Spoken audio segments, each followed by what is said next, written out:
Okay, no. So I want an intro. I figured out the intro as I was talking. Hi, I'm Glenn, and you're going to go, hi, I'm James.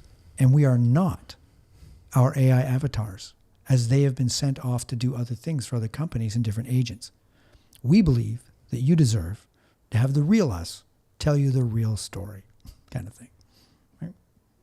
Hi, I'm James. I'm not AI. Like an AI wouldn't do weird things like they've got. No. And then you can go, yeah, these guys are imbeciles. I'm not going to listen to them. And that's And all yet- good, right? And yet, who doesn't love watching a monkey at the zoo? I'm just throwing it out there. Please just don't keep throwing shit at me.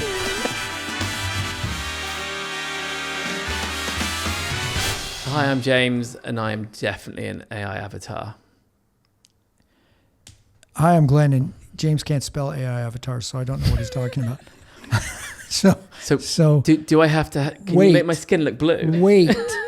Wow. Stop. Anyway, just sorry. I don't want to make you cry.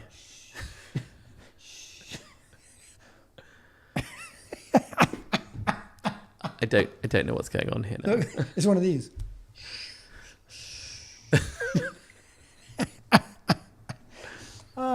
It's excited for peace soon anyway. Okay. Traditional webs. 3, 2, 1.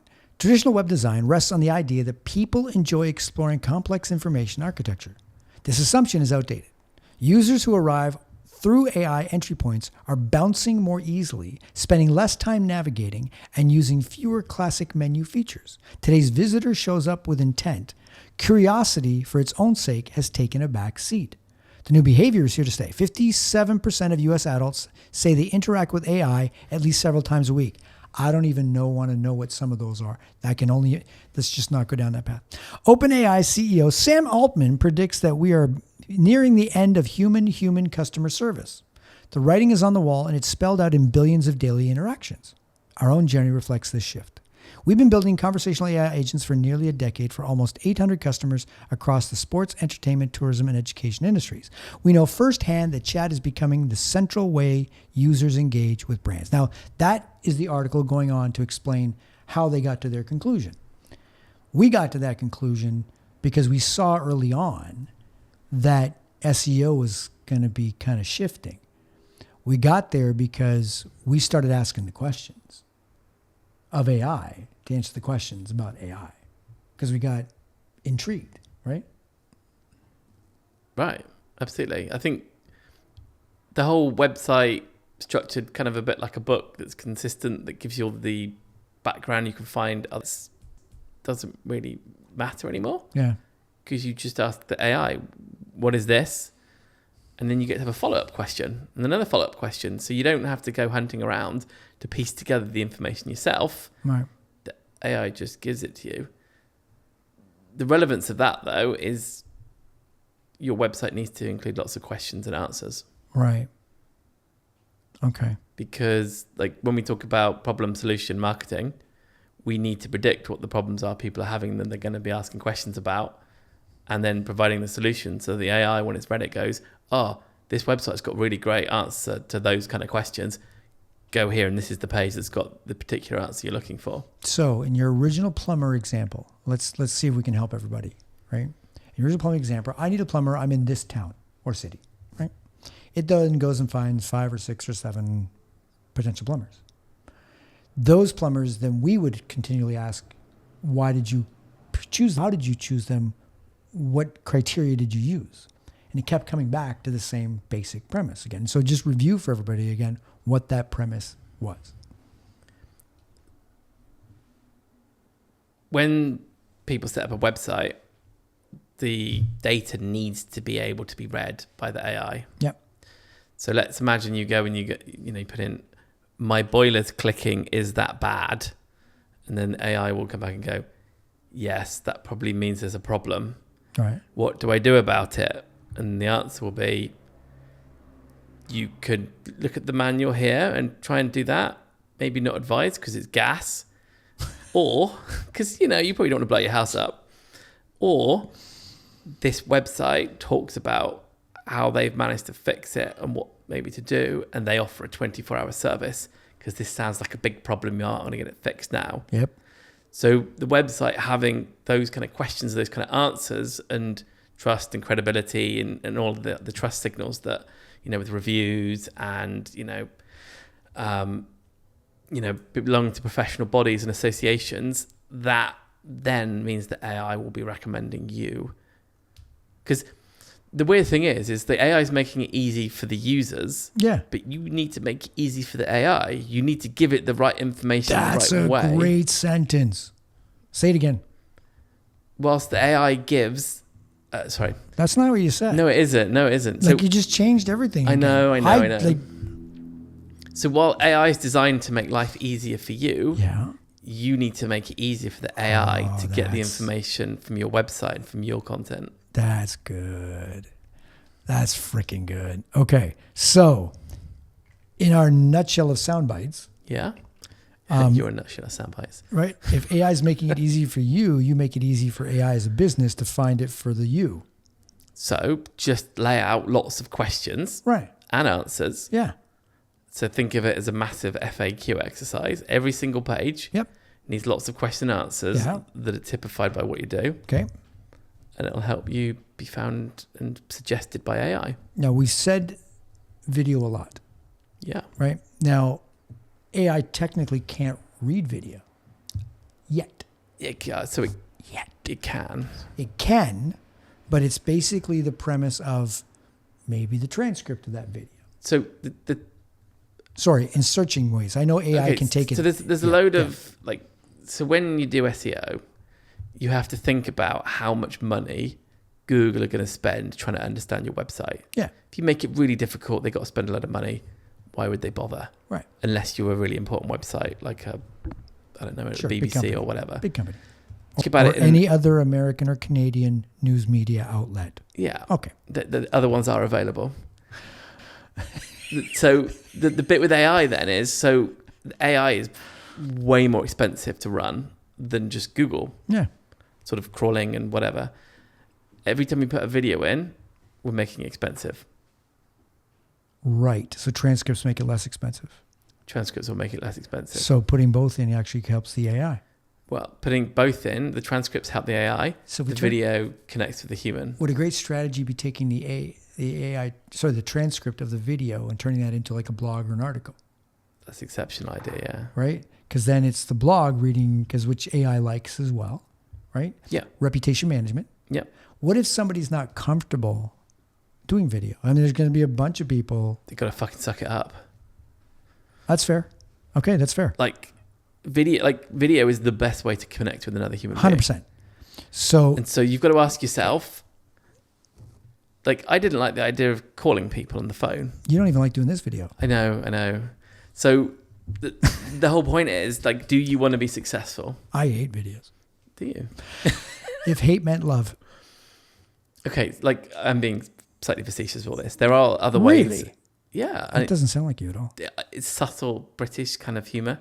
Oh, the subtle, yes, facetious British kind of humor. Okay. Yeah. So, there are ways around it. So it's very simple and cost effective to generate informational videos.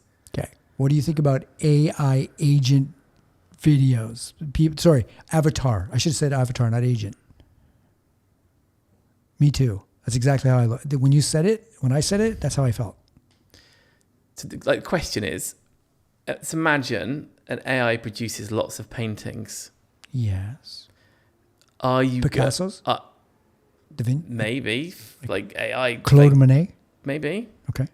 Are you, other than for pure, what the heck is this all about? Right. Gonna trek across the world to go and see it? Well, it's funny. I saw a debate on how AI is going to affect the creative industry, film industry, and so on. And the two gentlemen that were having the conversation, phenomenal conversations on YouTube. I wish I could remember. I might see if I can find it. They talked about the fact that AI is going to have its place. It's going to things. Script writing, it's still missing a bit of experience, intuition, right? Kind of intuitive kind of conversation yet. But those things are technical. But the argument was, if you love Picasso and AI can create Picasso's pixel for pixel, you couldn't know the difference. Are you going to go to a museum to see a room full of Picassos done by AI? And the answer is no. No. No, thank you. Why? Well, I feel the same way about, I've seen enough videos from the gurus or the people who are doing this stuff to go, hi, I'm such and such's avatar. Now they're off doing something really important right now and helping other clients just like you. So I'm going to help you get to where you need to and give you the information today. And my brain goes, then I don't need to talk to you. I wanted to see the person. Well, the perceived value is less. 100%. Even though here's the irony. The content's probably better. Right. More detailed. It's been researched by AI. It's done detail from AI. It's probably gone deeper than the person themselves might have even went on the concept. But because it's not the person, I give it less value. It's the weirdest thing, right? It's because we're tribal. And now over time that may change. I'm not unaware that possibly. holograms popping up in a land far, far away.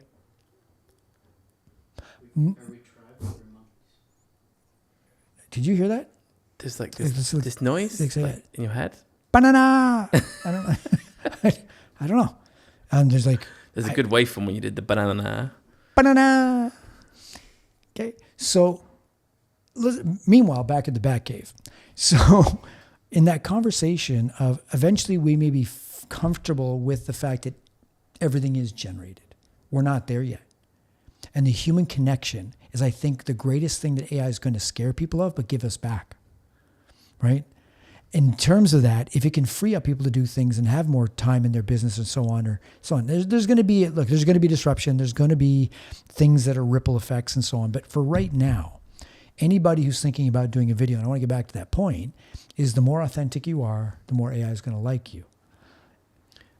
Absolutely. And so even though the AI will probably be able to like replicate the fumbles and the horrific way that... Tripping over all the words and all that kind of stuff. Are we AI? There is a, I guess there's a comfort in knowing that another person has gone through all of the shit to get to a conclusion, which gives us the confidence that it's just not made up crap to sell us stuff. It takes me back to being a kid when Ripley's Believe It or Not was a thing. Believe it or not, right? Or the Twilight Zone, right? Yeah. So just about in my time. We're about to enter, I think, our own version of the Twilight Zone, because these things are moving faster than the speed of light, for lack of a better, conversational piece. But in terms of being authentic, even if you're uncomfortable in front of the camera, there are people that are going to like you for that because you took the chance. You said it. And you talked about you, right? And they might be like you, and they might go, I fucking hate it too, but you know what? You've got the guts to do it. I respect that. I'm going to put my money towards you because you're doing it. You may feel awkward. You may feel uncomfortable. You may feel that it's not something you're natural doing, but you're alive and you're human. And that is all of us. We are all messed up in some way. We're all, in terms of, we all make mistakes. We all feel alone sometimes. We all feel. So part of that, building that connection with the audience that you want to do business with, is being as real and as genuine. And the funny thing is, everyone thinks production value is important. It's not, right? Some people I remember growing up, the bloopers were more fun than the actual show. Right. Just to be clear though, the audio to work, it can't be really like in a... I can't hear you. Yeah. I can't hear you. I know. The audio does work on this though. So there are a few little bits that we'll probably go to in a separate video that you want to make sure of. Yep. Because if you're, I don't know. You know we get to do that video? We should get our video whiz. Yeah. Yeah. He's exceptional. Be a better fucking business guy. Right. Right? Yeah. Monkey. Yeah, come on. That's right. You're a monkey. So there was a bit you mentioned earlier. I just wanted to sort of circle back to while we're just going down a really weird trip on this. Is that Sam Altman said that a lot of customer service interactions are going to become AI. And there's a bit where people say, oh no, I much prefer to speak to a human. My question to that is, would you rather speak to a human, or would you rather just get your query resolved really quickly? Right. There's going to be that. Time. Yeah. There's going to be that line that we will decide, and some people will choose. My Nana had to go into the bank every day, even when the automated bank machines came in. because she needed to talk to someone. Yeah. All the way until she was no longer with us. May she rest in peace. Right? But she would not go to technology because she liked that interaction. I, growing up as a grandkid, going, I got to get in and get out. Right. It's a little bit like the self-scan in the supermarkets. Right. I assume you have that here. Actually, no, we do. Yeah. We also got the wheel and fire Really? very recently. But yeah. So the weird thing is to me, it doesn't seem like that's any quicker. No. It's just more cost effective for the supermarkets. So that doesn't necessarily provide much benefit to the consumer, because actually we've got to do a lot more, other than the fact that people that don't want to speak to someone Right. can get away without speaking to someone. So it works the other way as well. What people have missed in all this, like take Costco. You have Costco, yes? Yeah. Excellent. It's not as big though. Nothing as big as North American stuff. But in Costco, it's not about the membership. It's not about you feeling part of the group, but we do because you paid for the privilege of being part of the group. It's for them automating their inventory. Because when you scan your card, then scan everything else, they can tell how much you buy every week when you come in, so they know what to order, right? It's a double-edged sword for them. One is you feel like you're part of the group. You get 847 rolls of toilet paper for a discount because that's how much everyone needs at one time, right? Yeah. But then you look at that and go, what does that mean? He goes, I'm part of the membership. I got something special. You got a bigger deal. Well, if you think about it, you're paying more because you're buying in bulk of things you don't need right away, but are willing to displace that because you got a better deal, right? Membership. But their benefit is that you paid for the privilege. They make money on memberships, right? To do what? Sell you the same stuff they were going to sell you if you weren't a member, right? They don't do it that way, but that's the whole privilege part. But they're tracking inventory. From the time they scan you in to the time they leave, how much time do they spend every time? They're here 45 minutes. They can do all that data, right? And how efficient is a company that knows exactly what they need to order because everyone comes in a certain time. After a period of time, they've got enough data on every one of their customers to go, these people come every 2.3 weeks. These people come every 1.7 weeks. Based on that, we know how much toilet paper to buy. The interesting thing as well, I think that I found out about Costco is that they carry a fraction of the lines that general shops carry, but you accept it. And that, though, because they're shipping huge volumes of it, gives them better buying power and everything as well, and makes things a lot simpler for them. So it's a very clever model. That's a brilliant model. And yet, if you think about what we were talking about, we're using that kind of model to collect the data, and that's what AI has done. It's using the preferences of the people using in the membership to give you the answers of the things you need, right? Because most of us have the advanced model of AI, and we pay for that privilege on a monthly basis or what have you. And it's a nominal cost to us because it saves us time. Oh, it's worth every penny. 100%. Like when you read that people will do a couple of searches a week and hundreds a day? Yeah. Yeah. So the benefit here is the next time somebody watches this video and watches us as the real people doing it, not our avatars, they'll get more detail. Well, absolutely. Absolutely. Well, no, I think that's funny because AI can't do that. Okay. Yeah. Right? Right. So that was the point of the inside joke. There was like... I think you're more up on the AI video than I am, perhaps, or the video AI or whatever. Maybe. No. It's more along the lines of, okay, if we could give people 3 things to take away, to do right away, what would they be? What would number 1 be? Video, right? Right. Okay. So you get to use it on social platforms, and then you get to use it to help you generate good content for your website. Okay. If they own a iPhone, iPhones are brilliant for doing video. Yeah. Like the cameras are just as good as some of the Androids cameras. might be all right. Android. Go on. Lachlan? What is this Android thing? Yeah. What is it? So I don't know. So yeah. Well, he can cover that in his video about how to use Android to do good videos. Yeah. Over iPhone. And then he might change his story a little bit. Anyway. Okay. That's the first thing. So video, get in front. Doesn't matter if you're awkward. Don't try to be perfect. Just be you. Right. Okay. The next thing is to... what kind of video should they do first? why they set up their company, what they do. Yeah. Okay. So the why. It's the someone lands and goes, "You're my kind of person. I like you. I'm going to buy from you." Right. It's the story that every owner tells a new customer walking into their establishment or coming in contact with them, or if they're talking to them on the phone going, "Well, listen, you're going to love this because we've done this for 17 years. We've done this." Like, it's the why you do this. So, yeah. And so for a lot of people, they end up starting the business for something that happened as well. So they might have had something in their past that meant they were like, I want to make sure this is done properly. I don't like this. Yeah. And those are the kind of people you're going to trust. So, like we've had numerous examples of people that have sort of said, I had this thing where my life got messed up by a product not working properly. Okay. And I thought to myself, no, I don't think that should happen to other people. And I'll set up a business. Fair enough. Okay. What would be the second thing? Okay. The second thing is, so AI still loves content. So SEO is dead, but it's kind of more advanced form of SEO that AI uses. It's kind of on life support.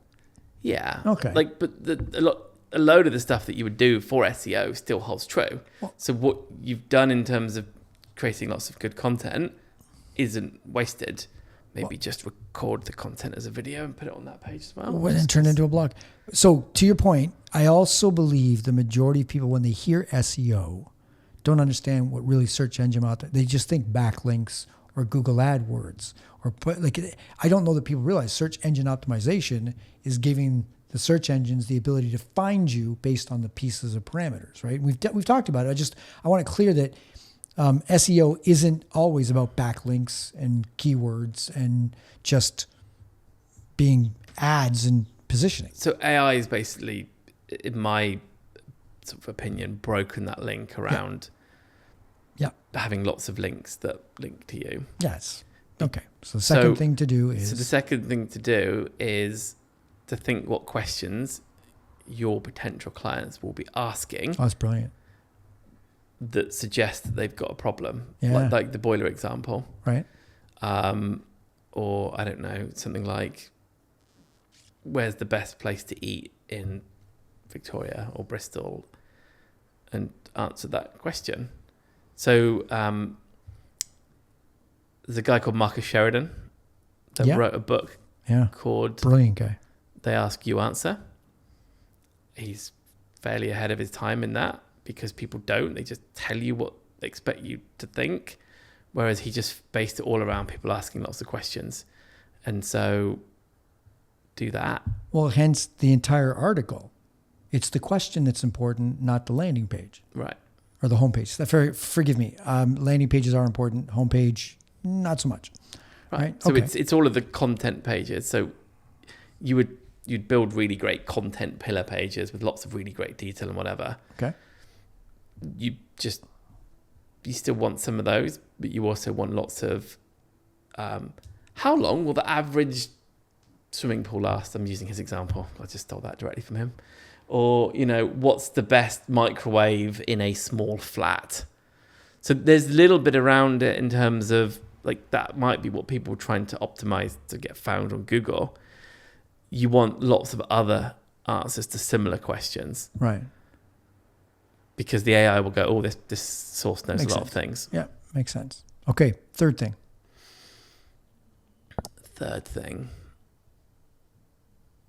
What was the original question?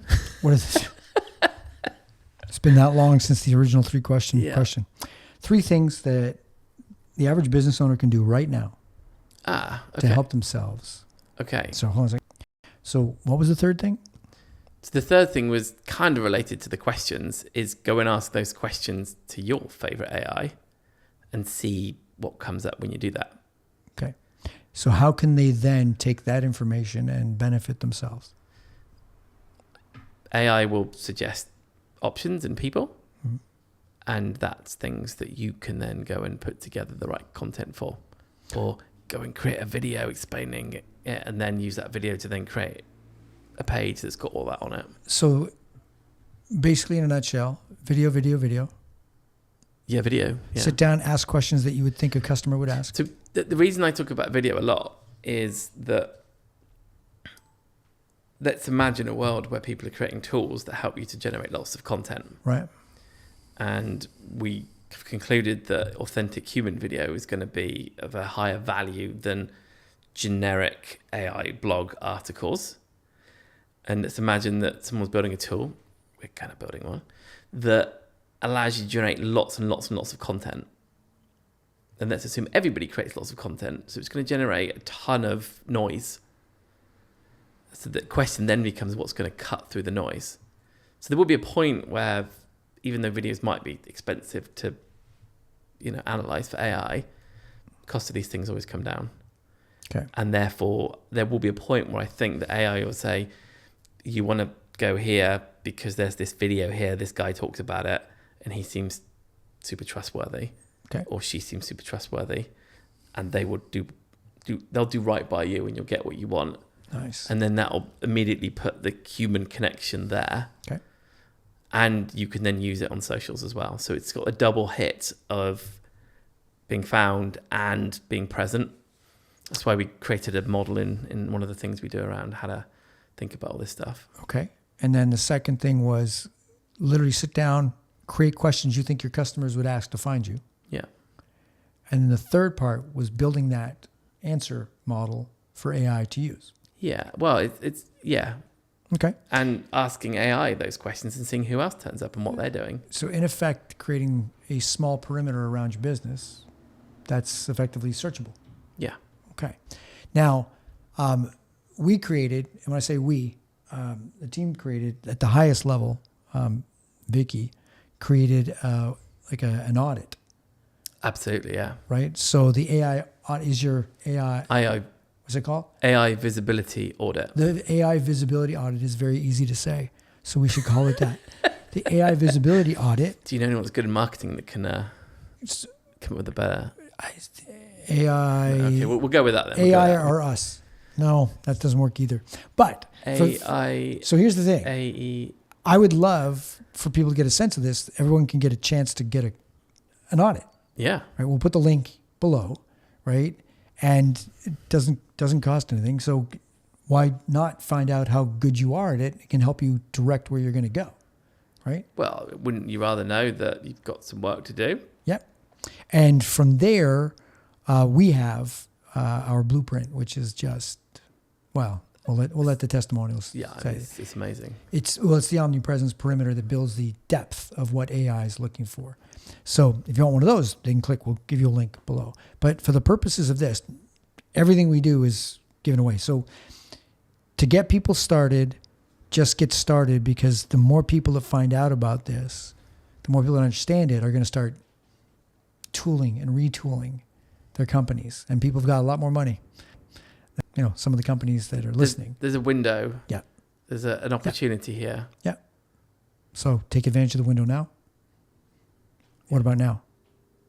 I'd probably do it now. Now? Yeah. What if they've watched this 3 months after we launched this video? Still do it now. Now? Now. 6 months? Yeah, now. Okay. Yeah. So now we're 9 months after we've actually done this video.